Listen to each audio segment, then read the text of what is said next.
ओम शांति। क्षीरखंड होकर रहने वाले, स्वयं पर रहम करने वाले, मीठे, निरहंकारी, एवर रेडी महान तपस्वियों को रविवार की गॉडली मॉर्निंग। इस रूहानी ज्ञान यज्ञ का फाउंडेशन क्या है? पवित्रता। लिया है सभी ने ये व्रत? क्या फायदे हैं व्रत लेने के? और भक्ति में भी हम क्यों व्रत करते आए? कौन कौन सा व्रत हमें लेना है? इन बातों को विस्तार से समझेंगे आज 19 फरवरी 2023 की अव्यक्त वाणी में। हमें सुख शांति का अनुभव क्यों नहीं होता? कहाँ कमी रह जाती है? जितना और उतना का क्या हिसाब है? बाबा ये भी समझाएंगे। पवित्रता का यथार्थ अर्थ क्या है ये भी गहराई से सुनेंगे, समझेंगे। दादियों से मुलाकात में बाबा नथिंग न्यू का पाठ पक्का कराते हैं और पर्सनल मुलाकात में पद्मों की कमाई जमा करना सीखेंगे।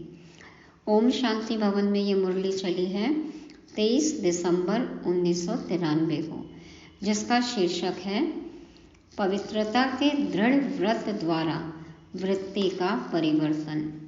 पवित्रता के दृढ़ व्रत द्वारा वृत्ति का परिवर्तन। आज ऊंचे से ऊंचा बाप अपने सर्व महान बच्चों को देख रहे हैं। महान आत्मा तो सभी बच्चे बने हैं, क्योंकि सबसे महान बनने का मुख्य आधार पवित्रता को धारण किया है। जो भी ब्राह्मण बच्चे हैं सभी ने पवित्रता के व्रत को धारण किया है। पवित्रता का व्रत सभी ने प्रतिज्ञा के रूप में धारण किया है। किसी भी प्रकार का दृढ़ संकल्प रूपी व्रत लेना अर्थात अपनी वृत्ति को परिवर्तन करना।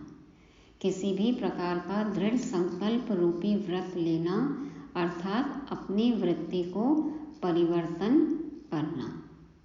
बाबा कहते हैं यदि हमने कोई भी दृढ़ संकल्प लिया है, माना हमने व्रत लिया है, और अब जब व्रत लिया है तो अपनी सोच, अपने विचार, अपनी वृत्ति को परिवर्तन करते हैं।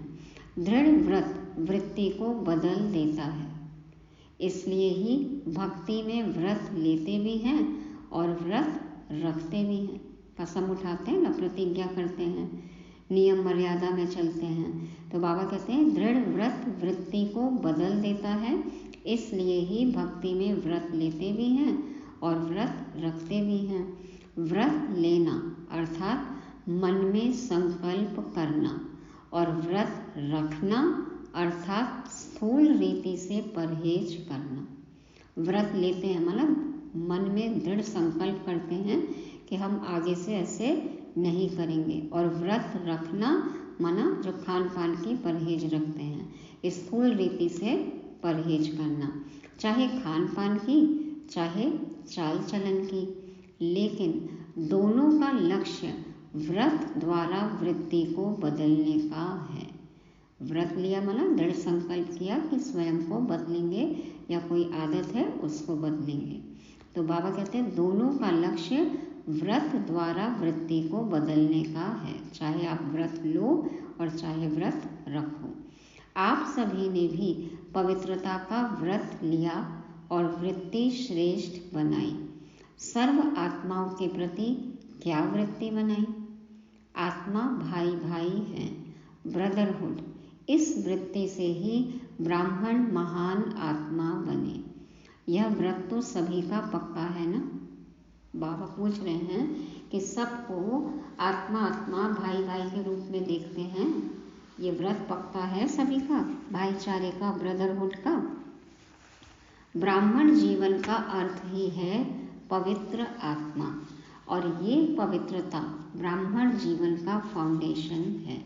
फाउंडेशन पक्का है ना कि हिलता है? नींव, आधार, फाउंडेशन पक्का है या हिलता है? ये फाउंडेशन सदा अचल अडोल रहना ही ब्राह्मण जीवन का सुख प्राप्त करना है।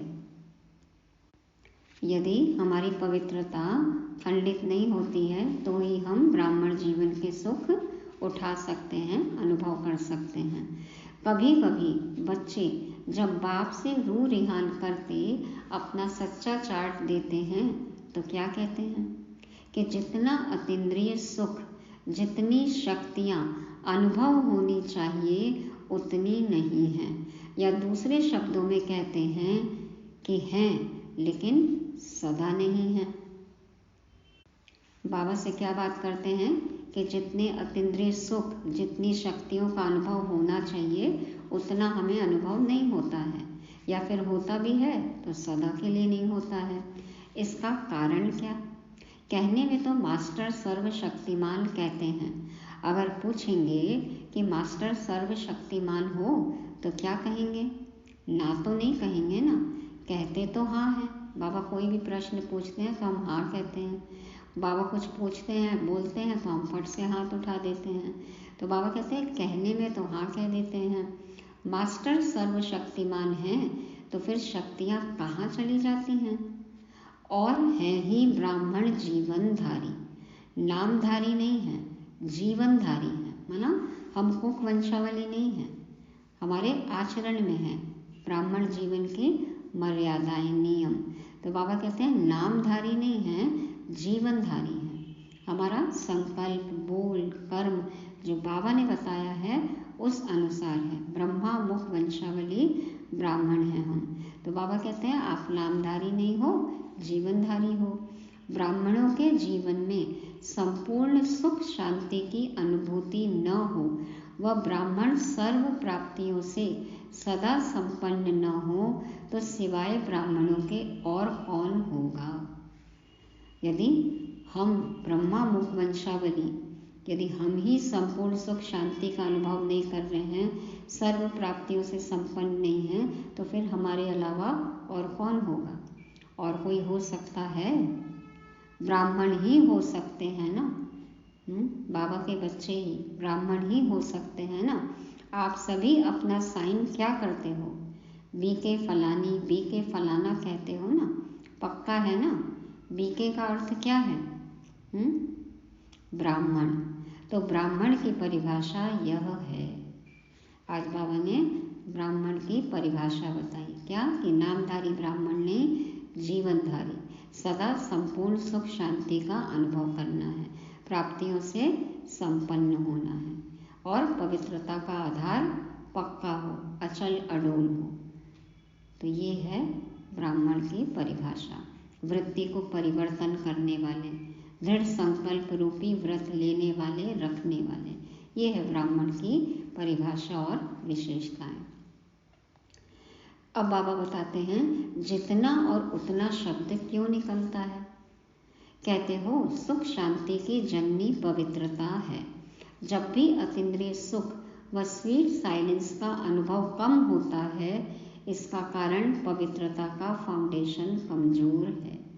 पहले भी सुनाया है कि पवित्रता सिर्फ ब्रह्मचर्य का व्रत नहीं, ये व्रत भी महान है। ब्रह्मचर्य का व्रत भी महान है, क्योंकि इस ब्रह्मचर्य के व्रत को आज की महान आत्मा कहलाने वाले भी मुश्किल तो क्या, लेकिन असंभव समझते हैं।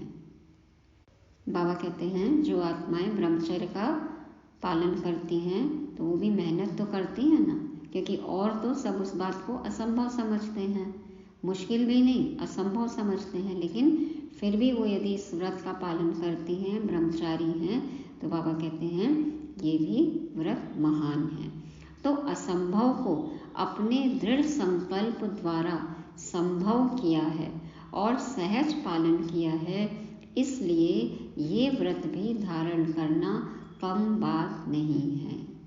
दुनिया जिसको असंभव समझती है उसको बाबा कहते हैं आपने अपने दृढ़ संकल्प से पालन करके दिखाया, तो ये भी कोई कम बात नहीं है।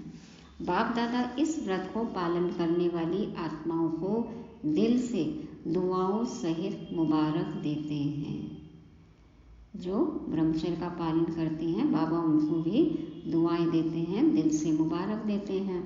लेकिन बाप दादा हर एक ब्राह्मण बच्चे को संपूर्ण और संपन्न देखना चाहते हैं। तो जैसे इस मुख्य बात को जीवन में अपनाया है, असंभव को संभव सहज किया है, तो और सर्व प्रकार की पवित्रता को धारण करना क्या बड़ी बात है। पवित्रता की परिभाषा सभी बहुत अच्छी तरह से जानते हो। अगर आप सबको कहें पवित्रता क्या है, इस टॉपिक पर भाषण करो, तो अच्छी तरह से कर सकते हो ना। यज्ञ में संपूर्ण पवित्रता नाम की किताब है, पढ़ी है सबने। तो बाबा कहते हैं अभी आपको भाषण करने बोले इस टॉपिक पर, तो सब बहुत अच्छे से भाषण कर सकते हैं, सब जानते भी हो। बाबा कहते हैं सबको पता भी है, और जब जानते भी हो और मानते भी हो, फिर उतना जितना ये शब्द क्यों।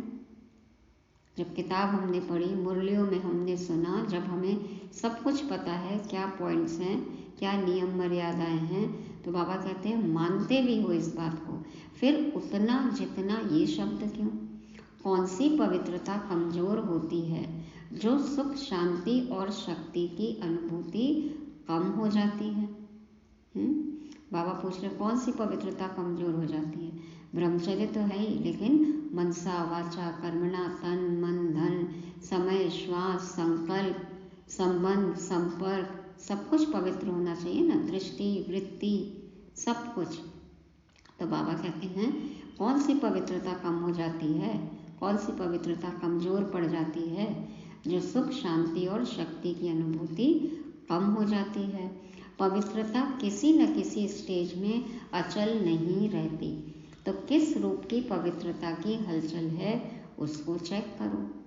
बाप दादा पवित्रता के सर्व रूपों को स्पष्ट नहीं करते, क्योंकि आप जानते हो, कई बार सुन चुके हो, सुनाते भी रहते हो, अपने आप से भी बात करते रहते हो कि हाँ ये है ये है। मेजॉरिटी की रिजल्ट देखते हुए क्या दिखाई देता है कि ज्ञान बहुत है, योग की विधि के भी विधाता बन गए, धारणा के विषय पर वर्णन करने में भी बहुत होशियार हैं, और सेवा में एक दूसरे आगे हैं। बाकी क्या है। बाबा कह रहे हैं ज्ञान तो बहुत है, और योग सिखाने में भी, किस तरह से योग करना है वो भी दूसरों को सिखाने में बहुत माहिर बन गए हैं, और धारणा के विषय में भी बताने में, भाषण करने में, वर्णन करने में बहुत होशियार हैं, और सेवा तो एक दूसरे से बहुत ज़्यादा कर रहे हैं। तो बाबा पूछते हैं बाकी बचता क्या है। बाकी क्या है। ज्ञाता तो नंबर 1 हो गए हैं, सिर्फ एक बात में अलबेले बन जाते हो, वो है स्व को सेकंड में व्यर्थ सोचने, देखने, बोलने और करने में फुल स्टॉप लगाकर परिवर्तन करना। क्या कमजोरी है हमारी। बाबा कहते स्व को सेकंड में व्यर्थ सोचने, देखने, बोलने और करने में फुल स्टॉप लगाकर परिवर्तन करना। समझते भी हो कि यही कमजोरी सुख की अनुभूति में अंतर लाती है। शक्ति स्वरूप बनने में व बाप समान बनने में विघ्न स्वरूप बनती है। फिर भी क्या होता है, हमारी या तो व्यर्थ सोचने, देखने, बोलने, करने की आदत होती है। फुल स्टॉप हम एक सेकंड में लगा नहीं पाते, परिवर्तन कर नहीं पाते। हमको ये पता भी है कि इसी कारण से हम सुख की अनुभूति नहीं कर पा रहे हैं, शक्ति स्वरूप का अनुभव नहीं कर पा रहे हैं, बाप समान नहीं बन पा रहे हैं। लेकिन फिर भी क्या होता है, स्वयं को परिवर्तन नहीं कर सकते, फुल स्टॉप नहीं दे सकते। ठीक है, समझते हैं का कॉमा लगा देते हैं कि हमको पता है, हम समझते हैं, तो माना कॉमा लगा देते हैं। वह दूसरों को देख आश्चर्य की निशानी लगा देते हो कि ऐसा होता है क्या, या तो कॉमा लगा देंगे कि हाँ ठीक है, पता है, समझते हैं हम, या दूसरों को देख के अरे ये भी ऐसे करते हैं, उनको देखकर आश्चर्य की निशानी लगा देते हैं कि ऐसा भी होता है क्या, ये भी ऐसे करते हैं, ऐसा होना चाहिए। वह क्वेश्चन मार्क की क्यों लगा देते हो, माना क्वेश्चन मार्क की लाइन लगा देते हो, क्यों की क्यों लगा देते हो कि उन्होंने ऐसा क्यों किया, क्या किया, कब किया, क्वेश्चंस की क्यू, एक के बाद एक प्रश्न। क्योंकि क्यू लगा देते हो। फुल स्टॉप अर्थात बिंदु, और लगाना क्या चाहिए हमें? बिंदु। तो फुल स्टॉप तब लग सकता है जब बिंदु स्वरूप बाप और बिंदु स्वरूप आत्मा दोनों की स्मृति हो। यह स्मृति फुल स्टॉप अर्थात बिंदु लगाने में समर्थ बना देती है। उस समय कोई कोई अंदर सोचते भी हैं कि मुझे आत्मिक स्थिति में स्थित होना है, लेकिन माया अपनी स्क्रीन द्वारा आत्मा के बजाय व्यक्ति व बातें बार बार सामने लाती है, जिससे आत्मा छिप जाती है और बार बार व्यक्ति और बातें सामने स्पष्ट आती हैं। मना खुद को परिवर्तन करने चाहते भी हैं, खुद को देखते भी हैं, लेकिन माया क्या विघ्न डालती है? आत्मा स्वयं को छिपा लेती है या छिप जाती है आत्मा, और दूसरे दिखाई देने लगते हैं। खुद को नहीं देखते, औरों को देखने लगते हैं, औरों की बातें सामने आती हैं। तो मूल कारण स्व के ऊपर कंट्रोल करने की कंट्रोलिंग पावर कम है। दूसरों को कंट्रोल करना बहुत आता है, लेकिन स्व पर कंट्रोल अर्थात परिवर्तन शक्ति को कार्य में लगाना कम आता है। जब आईने में देखने बैठते हैं तो खुद को देखना चालू करते हैं, लेकिन खुद की छवि पीछे चली जाती है, धूमिल हो जाती है, और औरों की जो गलतियां हैं या औरों की जो कमी कमजोरी है, अवगुण है, वो स्पष्ट दिखने लगते हैं, या फिर बहानेबाजी करते हैं कि उन्होंने ऐसा किया या ऐसा होता है क्या। दूसरों को देखने लगते, दूसरों पर ब्लेम करने लगते हैं, उनकी कमी कमजोरी को स्पष्ट देखने लगते हैं। तो बाबा कहते हैं इसका मतलब खुद पर कंट्रोल कम है, दूसरों को कंट्रोल करना आता है, और स्व पर कंट्रोल अर्थात परिवर्तन शक्ति को कार्य में लगाना कम आता है। तो अब हमें चेक करना है कि हमारा खुद पर कितना कंट्रोल है। बाप दादा कोई कोई बच्चों के शब्द पर मुस्कुराते रहते हैं। जब स्व के परिवर्तन का समय आता है, वह सहन करने का समय आता है, वह समाने का समय आता है, तो क्या कहते हो? बहुत करके क्या कहते कि मुझे ही मरना है, मुझे ही बदलना है, मुझे ही सहन करना है। जैसे लोग कहते हैं ना कि मरा और स्वर्ग गया। उस मरने में तो स्वर्ग में कोई जाते नहीं हैं, लेकिन इस मरने में तो स्वर्ग में श्रेष्ठ सीट मिल जाती है। मुझे ही सहन करना है क्या? कब तक हम ही सहन करेंगे? हम ही मरे क्या? बाबा कहते हैं मरा और स्वर्ग गया, उसमें तो होता नहीं है, लेकिन इस मरने में स्वर्ग में श्रेष्ठ सीट मिल जाती है। माना जब हम सहन करते हैं, हम खुद को परिवर्तन करते हैं, हम समाते हैं, तो हमें स्वर्ग में ऊंच पद मिलता है। तो यह मरना नहीं है, लेकिन स्वर्ग में स्वराज्य लेना है। ये मरना नहीं है, स्वर्ग में स्वराज्य लेना है। तो मरना अच्छा है ना? क्या मुश्किल है? उस समय मुश्किल लगता है, मैं गलत हूँ ही नहीं, वो गलत है, लेकिन गलत को मैं राइट कैसे करूँ यह नहीं आता। रॉन्ग वाले को बदलना चाहिए या राइट वाले को बदलना चाहिए? किसको बदलना है? दोनों को बदलना पड़े। बदलने शब्द को आध्यात्मिक भाषा में आगे बढ़ना, मानो बदलना नहीं, मानो बढ़ना। जब हम कहते हैं कि हमें ही बदलना है क्या, माना हमारी ही उन्नति हो रही है, यदि हम करेंगे तो खुद को बदलेंगे। बाबा कहते हैं आगे बढ़ना है। ये बदलना माना आगे बढ़ना, उल्टे रूप का बदलना नहीं, सुलटे रूप का बदलना। बदलना भी है, बढ़ना भी है, तो पॉजिटिव। बाबा कहते हैं उल्टे रूप का बदलना नहीं, सुलटे रूप का बदलना। बहुत ही गहराई है इन शब्दों में, तो विचार सागर मंथन करेंगे कि बाबा क्या कहना चाहते हैं। अपने को बदलने की शक्ति है कि कभी तो बदलेंगे ही, या ऐसे ही छोड़ दें कि बदल जाएंगे, कभी पे छोड़ दे, समय पे छोड़ दे। बाबा पूछते हैं कि अपने को बदलने की शक्ति है। पवित्रता का अर्थ ही है सदा संकल्प, बोल, कर्म, संबंध और संपर्क में 3 बिंदु का महत्व हर समय धारण करना। अब बाबा पवित्रता का अर्थ बता रहे हैं कि सदा संकल्प, बोल, कर्म, संबंध और संपर्क में 3 बिंदु का महत्व हर समय धारण करना। कोई भी ऐसी परिस्थिति आए तो सेकंड में फुल स्टॉप लगाने में स्वयं को सदा पहले ऑफर करो, मुझे करना है। ऐसी ऑफर करने वाले को 3 प्रकार की दुआएं मिलती हैं।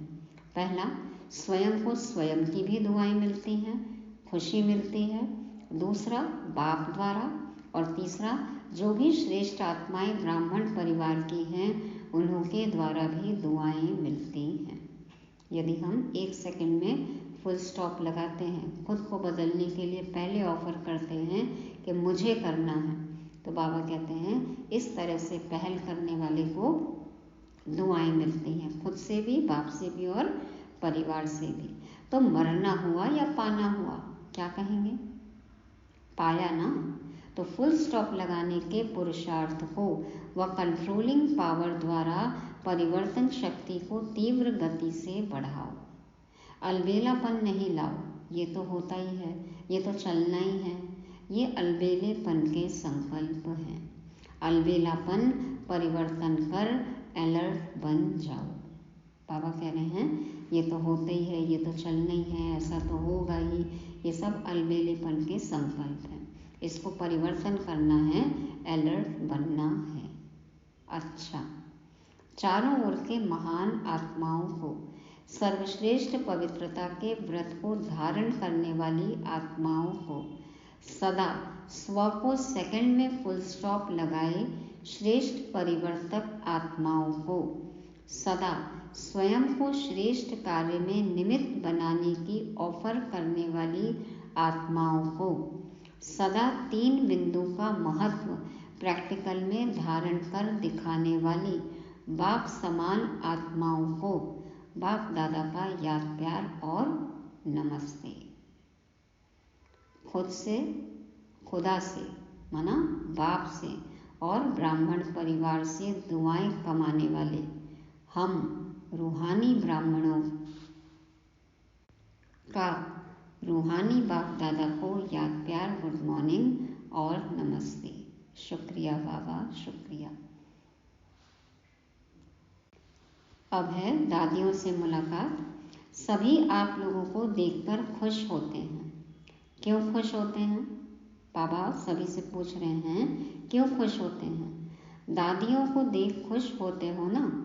बाबा सबसे और भी बच्चों से पूछ रहे हैं कि आप लोग दादियों को देखकर खुश होते हो ना? क्यों खुश होते हो? क्योंकि अपने वाइब्रेशन व कर्म द्वारा खुशी देते हैं, इसलिए खुश होते हो। जब भी ऐसी श्रेष्ठ आत्माओं से मिलते हो तो खुशी अनुभव करते हो ना? फिर बाबा टीचर्स से कहते हैं फॉलो भी करती हो ना? देखो सभी दादियों को देखते हैं ना, याद करते हैं, जैसा वो करती हैं फॉलो करते हैं। तो कई सोचते हैं बाप तो बाप है, कैसे समान बन सकते हैं? लेकिन जो निमित्त आत्माएं हैं वो तो आपके हम जीन्स है ना। तो जब वो बन सकती हैं तो आप नहीं बन सकते। जब कोई एक बन सकता है तो फिर सब बन सकते हैं ना। तो लक्ष्य सभी का संपूर्ण और संपन्न बनने का है। अगर हाथ उठवाएंगे कि 16 कला बनना है या 14 कला, तो किस में उठाएंगे? किस में उठाएंगे सब? 16 कला। तो 16 कला का अर्थ क्या है? संपूर्ण ना। 16 कला, चांद, पूर्णिमा, पूरा चांद होता है ना, फुल मून, तो संपूर्ण। जब लक्ष्य ही ऐसा है तो बनना ही है। मुश्किल है नहीं, बनना ही है। छोटी छोटी बातों में घबराओ नहीं। मूर्ति बन रहे हो तो कुछ तो हैमर लगेंगे ना, नहीं तो ऐसे कैसे मूर्ति बनेंगे? पत्थर पे जब हथौड़ा पड़ता है तभी तो सुंदर मूर्ति तैयार होती है ना। तो कोई बात आती है, परिस्थिति आती है, तो जितना सहन करेंगे उतनी सुंदर मूर्ति बनेगी। तो बाबा कहते हैं हैमर तो लगेंगे ना, नहीं तो मूर्ति कैसे बनेंगे?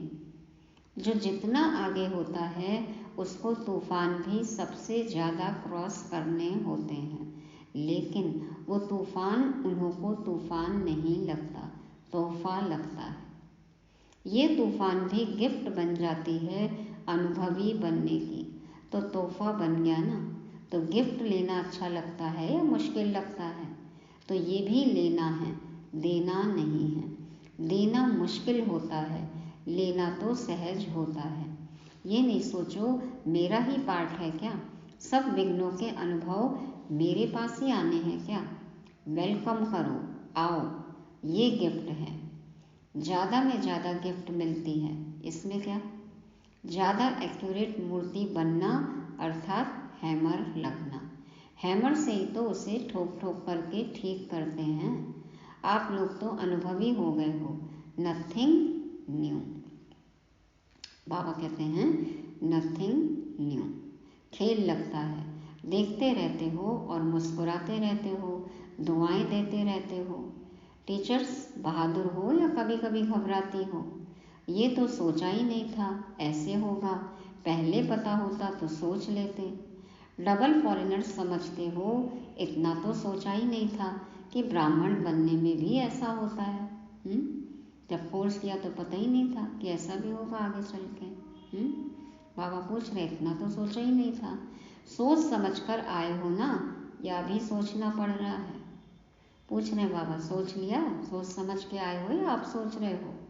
अच्छा, कितना भी कोई कैसा भी हो, लेकिन बाप दादा अच्छाई को ही देखते हैं, इसलिए बाप दादा सभी को अच्छा ही कहेंगे, बुरा नहीं कहेंगे। चाहे 9 बुराई हो और 1 अच्छाई हो तो भी बाप क्या कहेगा, अच्छे हैं, या कहेंगे कि ये तो बहुत खराब है, ये तो बड़ा कमज़ोर है। अच्छा, ये बड़ा ग्रुप हो गया है, 21 देशों के लोग आए उस समय। बाबा कहते हैं तो बहुत बड़ा ग्रुप हो गया है, अच्छा है, हाउसफुल हो तब तो दूसरा बने। और देखो, ओम शांति भवन के बाद फिर शांति वन में बाबा आते हैं। डायमंड हॉल, कितना बड़ा हॉल बना, हाउसफुल।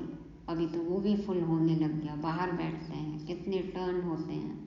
तो बाबा कहते हैं अगर फुल नहीं होगा तो बनने की मार्जिन नहीं होगी। आवश्यकता ही साधन को सामने लाती है। और जैसे जैसे आवश्यकता हुई तो देखो आविष्कार भी हुआ ना, कंस्ट्रक्शन भी हुआ, बना भी। कहते हैं ना, आवश्यकता आविष्कार की जननी है। तो आवश्यकता ही साधन को सामने लाती है। कितनी सेवाएं बढ़ गई, कितनी सुविधाएं बढ़ गई, है ना। हम बच्चों को कितना आराम हो गया। तो बाबा यही कहते हैं, हाउसफुल हो तो दूसरा बने, फुल नहीं होगा तो मार्जिन नहीं होगी, और आवश्यकता ही साधन को सामने लाती है। और कैसे विस्तार हुआ हम सब देख रहे हैं, कैसे हो रहा है, उसमें भी हमें सहयोग देना है, मददगार बनना है। अब है अव्यक्त बाप दादा की पर्सनल मुलाकात। हर कदम में पद्मों की कमाई जमा करने का युग, संगम युग। हर कदम में पद्मों की कमाई जमा करने का युग, संगम युग। अपने को पद्मापदम भाग्यवान समझते हो। हर कदम में पद्मों की कमाई जमा हो रही है। तो कितने पद्म जमा किए हैं? अनगिनत हैं, क्योंकि जानते हैं कि जमा करने का समय अब है। सतयुग में जमा नहीं होगा। कर्म वहाँ भी होंगे लेकिन अकर्म होंगे, क्योंकि वहाँ के कर्म का संबंध भी यहाँ के कर्मों के फल के हिसाब में है। तो यहाँ है करने का समय और वहाँ है खाने का समय। अभी बोएंगे तो फिर वहाँ पककर तैयार मिलेगा हमें। तो इतना अटेंशन रहता है। कितने जन्मों के लिए जमा करना है? 84। जमा करने में खुशी होती है ना, मेहनत तो नहीं लगती। क्यों नहीं मेहनत महसूस होती है? क्योंकि प्रत्यक्ष फल भी मिलता है। वहाँ तो मिलेगा ही, लेकिन अभी यहाँ पे प्रत्यक्ष फल भी मिलता है। प्रत्यक्ष फल मिलता है कि भविष्य के आधार पर चल रहे हो, बनेंगे इस आधार पर चल रहे हैं, या फिर अभी अनुभव करते हैं इसलिए चल रहे हैं। भविष्य से भी प्रत्यक्ष फल अति श्रेष्ठ है।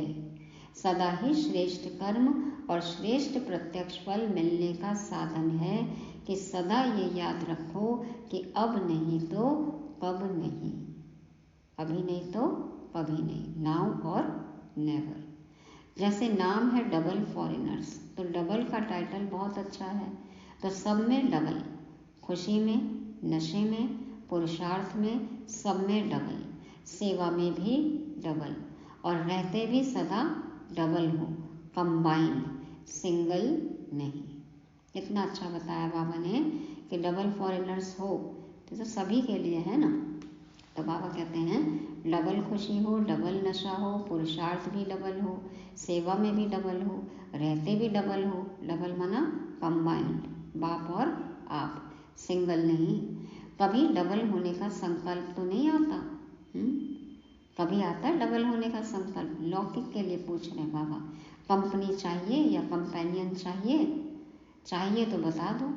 ऐसे नहीं करना कि वहाँ जाकर कहो कंपेनियन चाहिए। कितने भी कंपेनियन करो लेकिन ऐसा कंपेनियन नहीं मिल सकता है। इस बात का अनुभव। बाबा जैसा कंपेनियन कोई हो सकता है? हर पल, हर समय, हर जगह साथ निभाने वाला, जब आप चाहो आपके साथ एकदम कंबाइंड। ऐसा कोई कंपेनियन होगा? कोई देहधारी इस तरह से निभा सकता है सदा का साथ, हर पल का साथ? बाबा कहते हैं कितने भी कंपेनियन करो लेकिन ऐसा कंपेनियन नहीं मिल सकता। कितने भी अच्छे कंपेनियन हो लेकिन सब लेने वाले होंगे, देने वाले नहीं। बहुत करने वाले भी देहधारी होंगे लेकिन कुछ तो एक्सपेक्टेशन होगी ना। लेने वाले होंगे, देने वाले नहीं, कभी तो होगी ना। तो बाबा कहते हैं इस वर्ल्ड में ऐसा कंपेनियन कोई है? कोई है? अमेरिका, ऑस्ट्रेलिया, अफ्रीका आदि में थोड़ा ढूंढ कर आओ, मिलता है?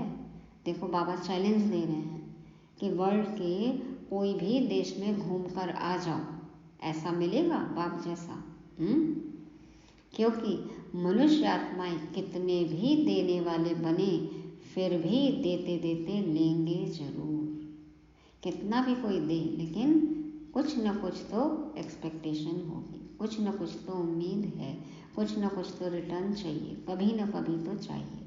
तो बाबा कहते हैं देते देते लेंगे जरूर। तो जब दाता कंपेनियन मिले तो क्या करना चाहिए? कहाँ भी जाओ फिर आना ही पड़ेगा। ये सब जाने वाले नहीं हैं। कोई कमज़ोर तो नहीं है? कोई बाबा को छोड़ के जाएगा? बाबा कहते हैं फ़ोटो निकल रहा है, फिर आपको फ़ोटो भेजेंगे कि आपने कहा था। अभी फ़ोटो खींच रही हो और बाबा को छोड़कर चले गए तो बाबा कहते हैं बाद में फ़ोटो भेजेंगे कि देखो आपने कहा था इस दिन इस समय, ये रही आपकी फ़ोटो, ये रहा ऑडियो, ये रहा वीडियो, इस समय हाथ उठाया था। तो बाबा कहते हैं फिर आपको फ़ोटो भेजेंगे कि आपने कहा था। कहो यह होना ही नहीं है। बाप दादा भी आप सबके बिना अकेला नहीं रह सकता। बाबा कह रहे हैं ऐसा बोलो कि नहीं बाबा ऐसा कभी नहीं होगा, हम आपको कभी नहीं छोड़ेंगे। बाबा क्या बोल रहे हैं हमें कि बाप दादा भी आप सबके बिना अकेला नहीं रह सकता, भगवान हमारे बिना रह नहीं सकता। ये बात सुन के नशा चढ़ता है, सिहरन होती है। बाबा नहीं रह सकते हमारे बिना, बच्चों के बिना। बाबा कह रहे हैं मैं अकेला नहीं रह सकता मेरे बच्चों के बिना। और क्या सुनना है अब हमें? किसी देहधारी से कोई उम्मीद है? किसी की चाहत है? कोई पूरी कर सकता है, सदा साथ निभा सकता है? ऐसा कोई कंपेनियन है? बाबा गारंटी कर रहे हैं, बाबा गारंटेड कह रहे हैं कि मैं तुम सबके बिना नहीं रह सकता, मैं अकेला नहीं रह सकता, मुझे छोड़कर मत जाना। अच्छा वरदान है महावीर बन, बाप का साक्षात्कार कराने वाले वाहनधारी सो अलंकार धारी भव। महावीर बन, बाप का साक्षात्कार कराने वाले वाहनधारी सो अलंकार धारी भव। बाप दादा समझाते हैं महावीर अर्थात शस्त्रधारी, शक्तियों व पांडवों को सदा वाहन में दिखाते हैं और शस्त्र भी दिखाते हैं। शस्त्र अर्थात अलंकार, वाहन है श्रेष्ठ स्थिति और अलंकार है सर्व शक्तियाँ। वाहन है श्रेष्ठ स्थिति और अलंकार हैं सर्व शक्तियाँ। ऐसे वाहनधारी और अलंकारधारी ही साक्षात्कार मूर्त बन बाप का साक्षात्कार करा सकते हैं। यही महावीर बच्चों का कर्तव्य है। महावीर उसे ही कहा जाता है जो अपनी उड़ती कला द्वारा सर्व परिस्थितियों को पार कर ले। बाबा कह रहे हैं महावीर का अर्थ है शस्त्रधारी, और शक्तियाँ और पांडव सबको वाहन में दिखाते हैं और उनके हाथों में शस्त्र भी दिखाते हैं। तो शस्त्र है अलंकार। बाबा कहते हैं वाहन है श्रेष्ठ स्थिति और अलंकार है सर्व शक्तियाँ। तो जिनके पास ये दोनों चीज़ें हैं वही बाप की प्रत्यक्षता करा सकते हैं। बाबा कहते हैं हमारा कर्तव्य क्या है? बाप की प्रत्यक्षता कराना। और महावीर कौन? हनुमान को दिखाते हैं ना उड़ते हुए। तो बाबा कहते हैं कि महावीर वो जो अपनी उड़ती कला से सर्व परिस्थितियों को पार कर ले। तो ऐसा हमें महावीर वाहनधारी सो अलंकारधारी बनना है। स्लोगन है एक रस पुरुषार्थ द्वारा ऊंची स्थिति बना लो तो हिमालय जैसा बड़ा पेपर भी रुई हो जाएगा। एक रस पुरुषार्थ द्वारा ऊंची स्थिति बना लो तो हिमालय जैसा बड़ा पेपर भी रुई हो जाएगा। एक बाबा में ही हमें सारे रस आने लगे, उन्हीं से सारे रस का हम अनुभव करें तो उससे हमारी स्थिति ऊंची बन जाएगी। और कोई भी परिस्थिति आई, कोई भी पेपर आया, बड़े से बड़ा हिमालय जैसा वो पहाड़ क्या है? पहाड़ से राई, राई से रुई हो जाएगा। तो ये थी आज की अव्यक्त वाणी। एक सूचना भी है कि महीने का तीसरा रविवार है, सायंकाल योग के लिए संकल्प दिया जाता है कि ज्ञान सूर्य सर्वशक्तिवान परमात्मा की किरणें मुझ पर पड़ रही हैं और मुझसे सारे संसार में जा रही हैं, जिससे संसार से अज्ञान अंधकार दूर होता जा रहा है। बाबा से ज्ञान सूर्य से किरणें हम मास्टर ज्ञान सूर्य पर आ रही हैं और अज्ञान अंधकार पूरे संसार से दूर होता जा रहा है। इस संकल्प के साथ हमें योग करना है। अभी मुरली को रिवाइज करेंगे। बाप दादा महान पवित्र बच्चों को देख रहे थे। प्रतिज्ञा किए हमने पवित्रता के व्रत की, माना अपनी वृत्ति को परिवर्तन करना है, चेक करना है। हम सदा मास्टर सर्वशक्तिवान हैं, सदा सुखी शांत संपन्न हैं, हलचल में तो नहीं आते, संपूर्ण पवित्र हैं, सिर्फ ब्रह्मचारी नहीं, संपूर्ण पवित्र सदा। एक सेकंड में फुल स्टॉप लगा सकते हैं। फुल स्टॉप लगाना और परिवर्तन करना। विधि बाबा ने बताई, बिंदु वन बिंदु बाप को याद कर बिंदु लगाना है और स्व पर कंट्रोल हो, खुद को बदलना है, खुद से, बाप से और परिवार से दुआएं प्राप्त करनी है। अलबेलापन छोड़ अलर्ट बनना है। दादियों से क्या कहा बाबा ने? तूफान तोहफा बन जाए और नथिंग न्यू का पाठ पक्का हो। पर्सनल मुलाकात में बताया कि संगम युग में हर कदम में हम पद्मों की कमाई 84 जन्मों के लिए जमा कर सकते हैं। और बुद्धि में सदा रहे, बाप जैसा कंपेनियन कोई भी नहीं हो सकता है। तो बाप के साथ सदा कंबाइंड रहना है। अलंकारधारी बनने का वरदान मिला और पुरुषार्थ हमारा एक रस हो। पूरी मुरली से स्वमान लेंगे, मैं पवित्र आत्मा हूँ, मैं पवित्र आत्मा हूँ। ओम शांति।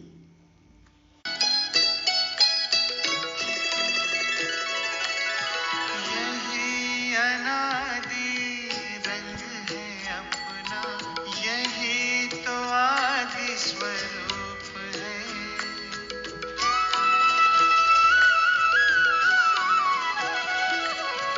यही अनादि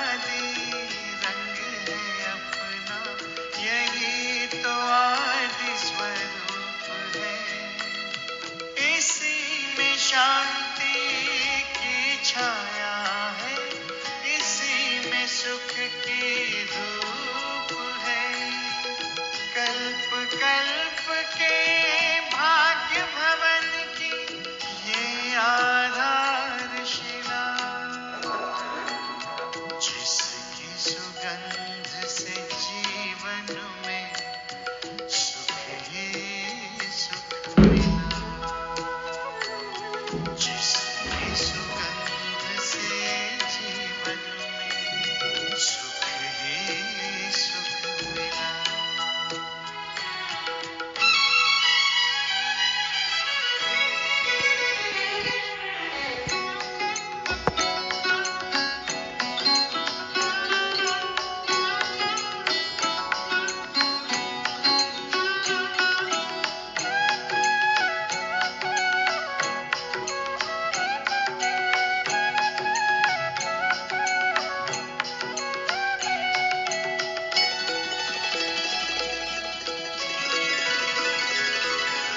अधरों पर बिखरी